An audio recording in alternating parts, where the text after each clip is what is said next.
I'm Meredith. And I'm Mark. And we just said goodbye to the traditional American dream in Charlotte, North Carolina, to instead experience a life of adventure right now in Portugal. We rented our house, packed up some suitcases and our fur baby Charlotte, and created a new life for ourselves. It's been a wild and glorious ride, full of ups and downs and change and discomfort, but man, are we glad we did it. And now it's time to give back and help others. If you've ever considered moving abroad, we hope hearing about our journey will help you too. And if you're considering Portugal, well, we know you're in the right place. Welcome to Portugal Junkies Podcast. Adventure is a verb, y'all.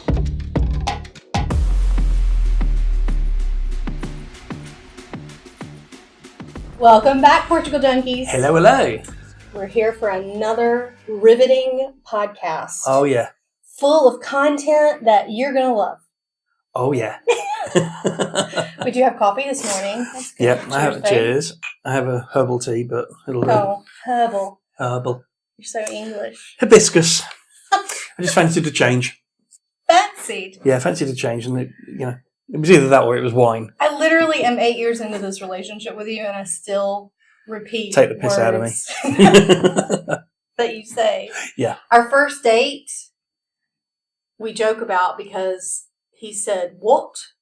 And oh, God. I had just now started to hear his accent because, we met on Match.com. So, Go Match.com. Thank you, Match. But anyway, getting to our first date and then him saying, "What?" I just couldn't stop. I literally could not. I kept saying it back to him, honestly, like repeating it back to him. It was really... It was a close call as to whether this was going to blossom or fall. How dare you? What? You knew What? You loved me from the minute you met me. What is what? Anyway, we did get a Faro this week. We did, yes. So we will be highlighting Faro in our day trip diaries that are coming out. Yep. But yeah, how did you like Faro? I kind of liked some of it, and some of it I could leave. Ooh. Yeah. Okay. I just think that again, certain places, the Chapel of Bones, the old fort area, the restaurant that we ate at, the marina, all of Beautiful. those are really, really, really lovely. No doubt about that. What would you leave? I would leave the size of it. Yeah, it's too big. It was too big. It was too busy for me. Even walking down a side street. That was not in tourist time. Right. Even walking down a side street, it was a case that you had a huge bus or a truck going past you, and it's just like, if I was walking the dog, or if we were walking the dog, it would just be, I don't know. I didn't like that. I thought it was a little bit, obviously, that's wrong. It was dirtier. Because it was bigger, I feel. Yeah. But again, I liked it. I liked the bits that... I did too. I liked it better than Albufeira. Yes, we'll go with that. Well, this is all for the day trip diaries, but you're gonna like them. Yeah, well, I hope. We're doing day trips, and we are going to put out content on each city or town or village that we go to in the Algarve, so that we can kind of give you travel information about it, like where did we go, what did we enjoy, what's worth your time, blah, blah, blah. But also like from an immigrant perspective, like if you're trying to figure out if this is a place to live that you would want to live or not. Or at least land to start with. Yeah, or just give our opinions of like what might be the pros and cons of living in a place like that. But I liked Faro. In fact, we had one of the best evening meals that we've had. Oh my gosh. Yeah, and not just the food. It was the ambiance. It was in Old Town, and it was a lovely dinner. And I just was like, oh God, we're in Europe. So it was really, I liked it. I enjoyed it much more than Albufeira, which is funny because our friends Kara and Charlie, who moved here to Tavira as well, when they were scouting for their place, preferred Albufeira over Faro, and they're not partiers either, like us. So it's funny because, I think of Albufeira as this like party town, but whoop, whoop. Again, in the middle of the off season, not so much, but in the crazy summertime, it's going to be a party scene. So. Yeah, I think that's always going to be the case. every city is always going to look different depending on the time of the year that you go. True. You go in, but you're living there year round, so you got to keep that in mind. Right. If you go there in the high season, is going to be different to go in there in January, February. Yeah. No matter which town. Speaking of high season, we are getting into the warmer weather here, and we went to the beach last week. We took the ferry from from Tavira Center to Ilha de Tavira. We did. And had our first, well, I won't say first, but first in a long time, because we were able to get a couple beach days in. Yep. In 2024. What year is it? And now that we had like a couple days of like 75 plus weather, and it was beautiful. But that leads me to what we were talking about today, or we wanted to talk about, because on the ferry over to yes, I was thinking to myself, how does that segue? And I just realised now. Yeah. Yes. Not on purpose, but it did. It did. I'm not that good. So I'll check the notes. We're on the ferry. The ferry usually takes about maybe 15 or 20 minutes, but maximum. Because it's off season right now, they do 2 stops. So they pick you up in Tavira, they go to Cuatro Aguas, which is, right in town, but it's just the second stop before you get to Ilha de Tavira. So it was a little bit longer of a ferry ride. Yeah. And I was seated across from Mark. And this woman was seated beside me. Yep. And Mark was pretty convinced that they were Swedish. Definitely. He was wrong. I was wrong. Fine. Close. I'll admit it. Though. We found out they were Norwegian. But they were just traveling through, right? Yeah. I'm telling you this story because it gets us to what we want to talk about today. Okay. Basically, she looked at me, and when she found out where I was from, she paused and basically asked me, "What's going on with that?" Yeah. And to me, I feel like this is a topic that people ask us a lot, and I feel like it warranted its own episode. Yeah. So it can feel very uncomfortable. The perceptions right now of Americans, the experiences that we've had. So again, that's what we want to chat about. So she was very kind to me because, we've had interactions with other people that just, we get to the point where they're like, oh, so what kind of American are you? Is what they're thinking, is what I feel like they're thinking anyway. Yeah, absolutely. And she, on the other hand, was just curious, and she was asking questions, and I was having a pretty frank conversation with her about how disappointing it is and how scary it is. Yep. And I don't know, it's interesting to me. For the first time, maybe not warranted, but for the first time, I'm having to be a little bit not only defensive, because I don't even think it's defensive. There's a defense mechanism in me that goes, oh my God, they think I'm a Trumper, so I have to defend myself. Not necessarily of like what's happening in the States, like, I wouldn't do that. But it feels like when you meet people from other countries here, we are now fighting the perception of what they're seeing is going on. Yeah. Do you feel that way? Yeah, I do. This one's an American too, by the way. I am. Straight off the bat, it can be awkward because it's a case of, somebody's walking past, we're chatting, with friends or whatever other American friends that we have here, and family style table at the pub, and you'll have a group of English people or a group of German or whoever it is, and you're immediately thinking, what are they thinking? And it's a tough place to come from, having somebody looking at you or listening to your conversation, trying to work out what side of the line do you stand on. And we do the same thing, though. We absolutely do, because I want to make sure that if I sit down at a family table or whatever it is, or in close proximity to other people, but you're not sitting with a bunch of Trumpers. That I'm not sitting with a bunch of Trumpers. Whether they're Americans or not. Right, but, Yeah, absolutely. And Yeah. that's a really good point, actually. There are a lot, and God knows where they come from, because I wish they'd just piss off. A lot of English people that are like, oh yeah, I love Trump. It's like, then They're Brexiters. I don't know where you're watching whatever you're watching. Well, it doesn't affect me. No, Well, I think, you say I don't know where it comes from. We have a far right problem in the world. yes. So that's where it comes from. It's disappointing because you can come here. I'll back up. We did not move.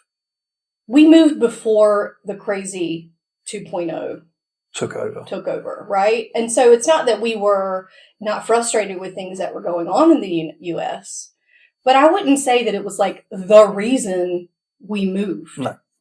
It was a part of it, like the frustrations with healthcare, cost of living, all those things were a part of it. Yep. But, now you've got people who are wanting to do the Donald Dash. Yep.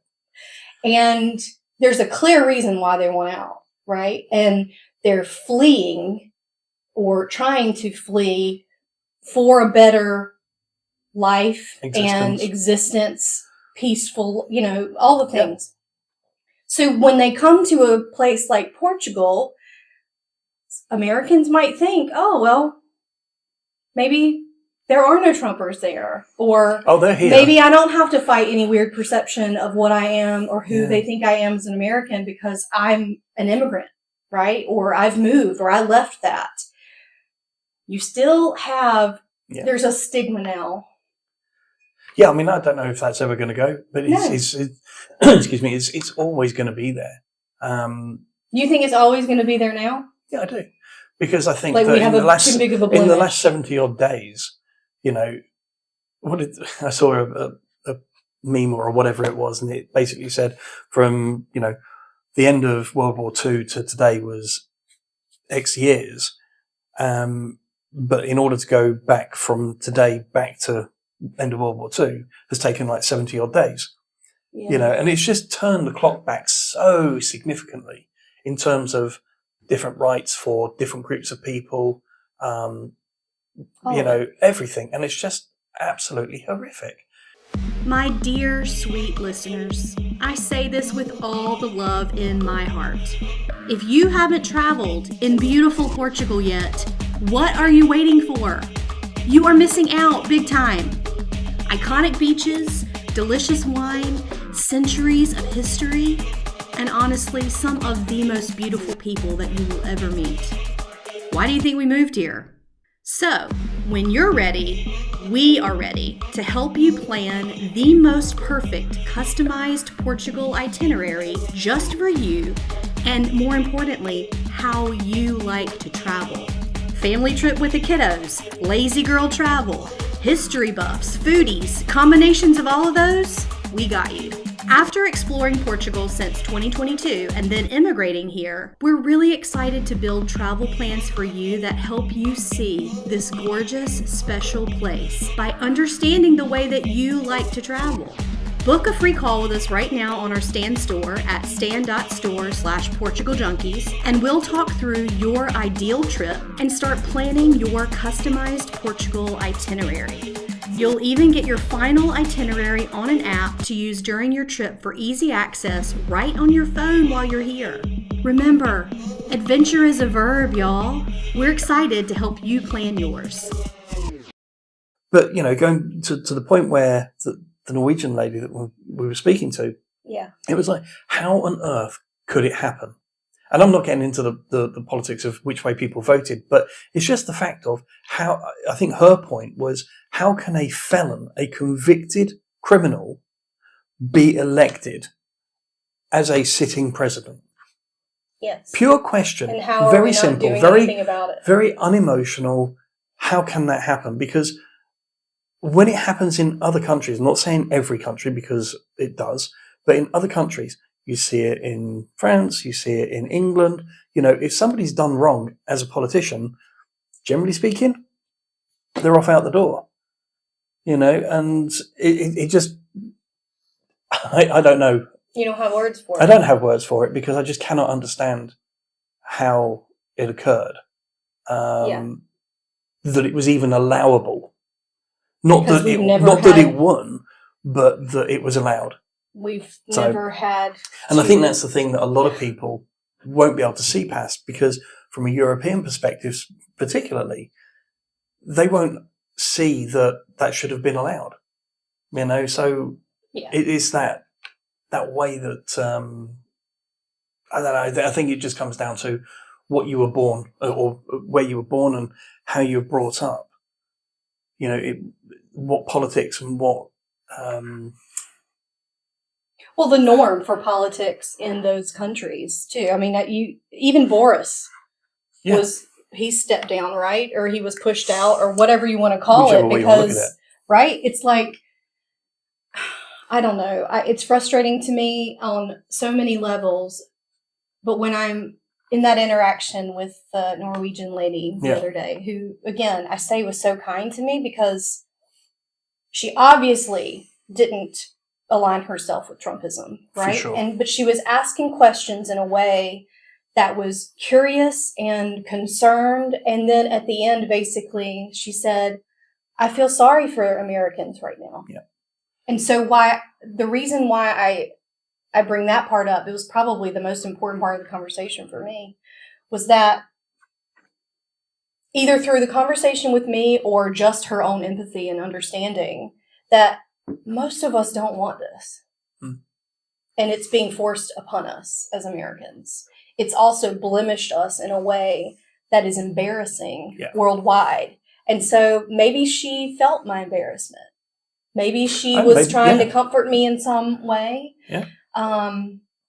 But it is really interesting. Like, so I have another story. When I was in Lulé with some friends when Mark was in the UK recently. And we were going to a festival over there, Carnival. Mm. And we were in the market, and we got a coffee. And there were two women sitting in a family style type environment. And so we just struck up a conversation, found out that they were from Canada, and they were just visiting. And literally the minute they said Canada, I felt in my soul that I had to quickly go, now I'm American, but we're not the ones who want to make you the 51st state. Like, It was a joke, obviously, but it was almost like an alert, like a flag that says, hey, I'm not one of those. Yeah. Like, I'm friendly here, and it's funny at the time, but in thinking about this podcast and thinking about how we wanted to talk about this particular topic, it really makes me sad, because the pride that I was indoctrinated with, I'll say that. It's like everybody has It's a pride of their hard, country. right? Well, right. Like you're very proud to be an Englishman, but also not proud of everything about it. Absolutely. Right? And absolutely. Cory Booker says, if America hasn't broken your heart, then you don't love her enough. And she's broken my heart over and over and over, and I've tried so hard to still have a pride about it. Yeah. But it's faltering right now. It's tough. And so when you're meeting people here in Europe, and you're out and you're traveling and you're meeting people from all over, now I feel like they perceive, the minute I say American, I'm from the U.S. or I'm from North Carolina, It's like, there's a moment. Yeah. And we just want to be straight up with you guys about that, because if you're going to come and travel here, and if you're thinking about moving here, it is a different feeling than maybe you're used to. And it's not all good and all bad with that. I mean, we do get the opportunity to show people that we're not what they might perceive us to be. Yeah. But it's sad that we've gotten to the point where you have feel that you to do need it. to put that in front of anything. Right. In order to move forward. It reminds me all the time of World War II, and knowing that not every German was wanting to have all of that shit go down either. Absolutely. And they were a victim of the situation. Yeah. And I feel like that's that's kind of how I have to approach things when I meet people here that are not from the U.S. or the ones that are from the U.S. And I'm like, right. I still have to tiptoe and be like, because I've been burned a couple times. I mean, exactly that. I've been duped. We've sat down and we've had a conversation with somebody. I had a conversation with, oh my gosh, some guy, an American chap. This is a little while back now. I mean, it was after post election, post him coming into office. Inauguration. And he came across as a very nice chap, good conversation, all the rest of it. And then he let just something drop, and I cannot remember for the life of me what it was or the environment anyway. But he gave you an alert. He dropped something. It was like this red flag, an explosion went off. It's like, that's a damn shame, because the comment that you made has shown you has shown me who you actually are, right, at core. Mm-hmm. Because it was something about immigration. It was something about I'm not surprised. that. Yeah. And it's just he like, probably sits here as an immigrant. No, he was just passing. It was like on holiday. holiday. As a tourist. Okay. But it was just one of those ones where, that's Move really along. unfortunate. Anyway, it is what it is. Yeah. And it's really sad that it's come to it is what it is. But I think we both now definitely are so much more aware of sitting down and engaging with other people. Yeah.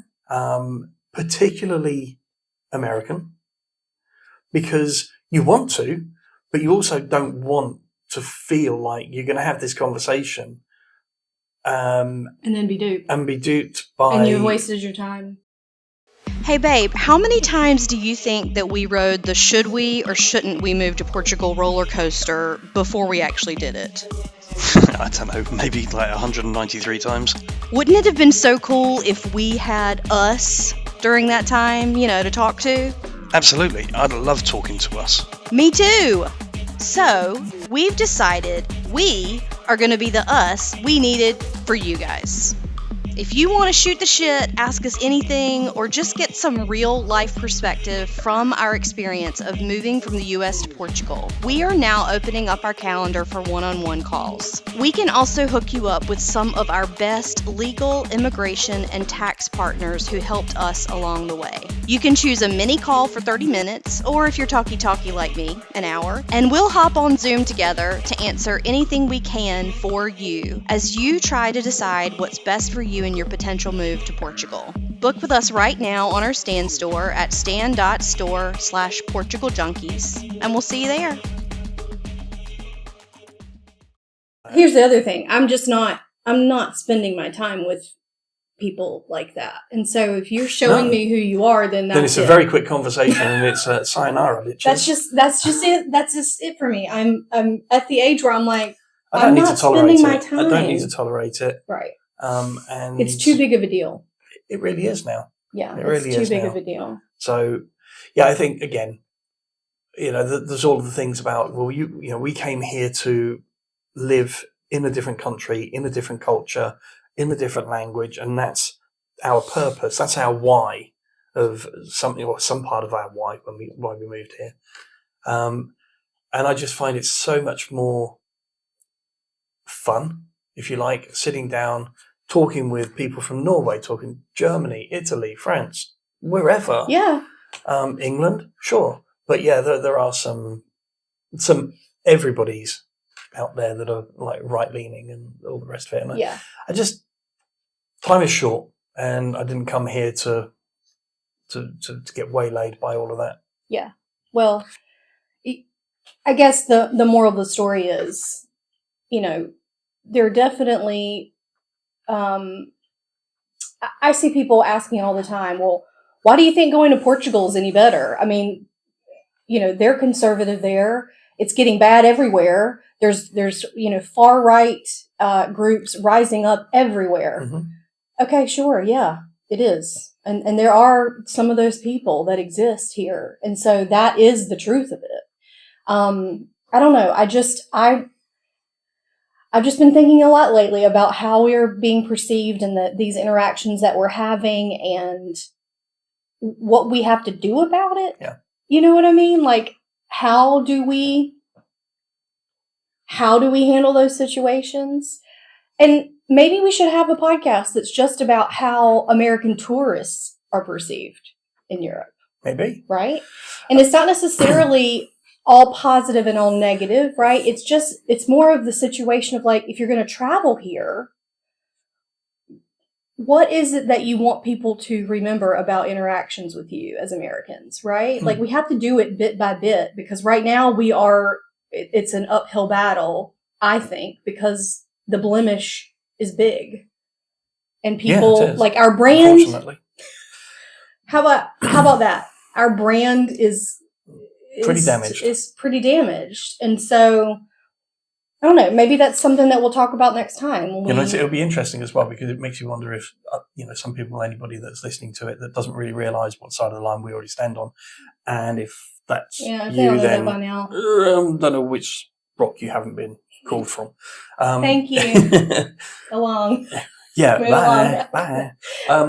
Because they're not going to want to listen to us. They're not going to be apologetic about it. And somebody that turns around to you, particularly because they don't believe that I'm an American, because I've only got it on paper. But anybody that turns around to you and says, you're not patriotic, it's like, no. It happens all the time. No, you're wrong. You ran away, didn't you? Exactly. It's just like, wow. Number one, get over yourself. And number two, come with an actual credible conversation, even though I don't really want to have a conversation with you. But, and again, you said it to me this morning, how do you get to a point where things change? And you've got to be coming with some stones to create a bridge and all the rest of it, to have those conversations. But the ones that come immediately on the attack and say, you're not patriotic, you moved, you don't give a crap about America, blah, blah, blah, blah, blah. Yeah, exactly. You don't know squat. You want to come and say, why? Why this? What led you to that? What, and have a proper conversation. But we have to be willing to do that with people as well. That was what we were talking about. And that's what we were talking about. Because my immediate reaction was, no, they can just go themselves. The conversation was more about like, we're in such trouble.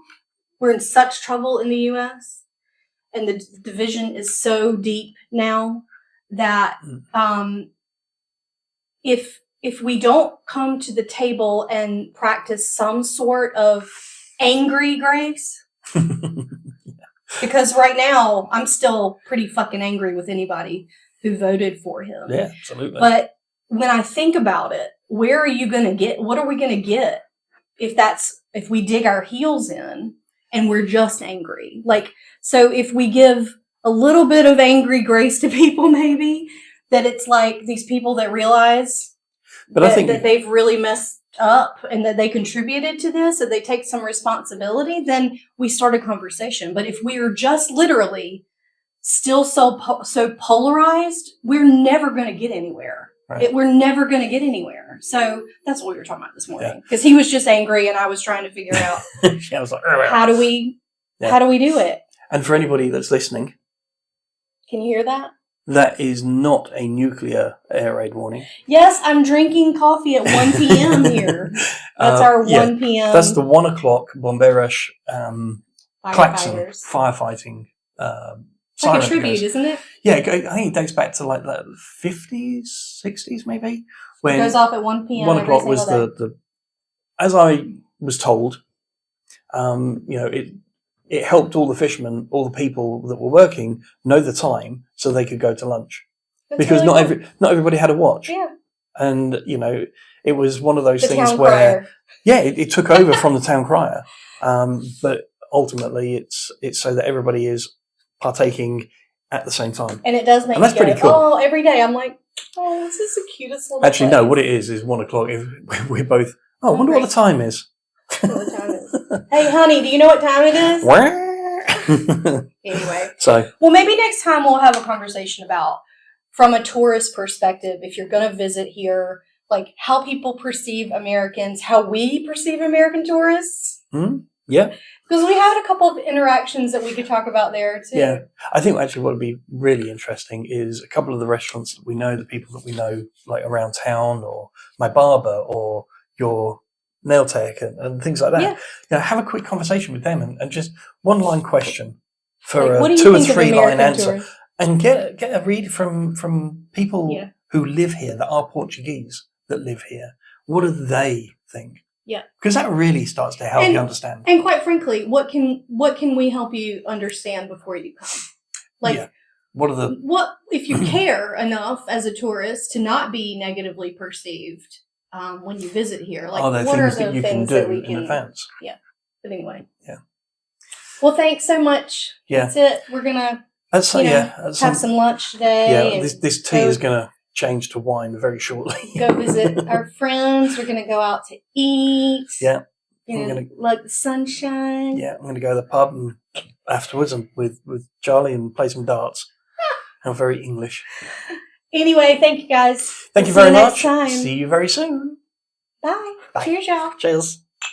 Listen up, future expats. For more content about our move, the visa process, Portuguese culture and destinations, and tons of support resources for your own decisions and potential move abroad, follow us on Instagram and TikTok at Portugal Junkies.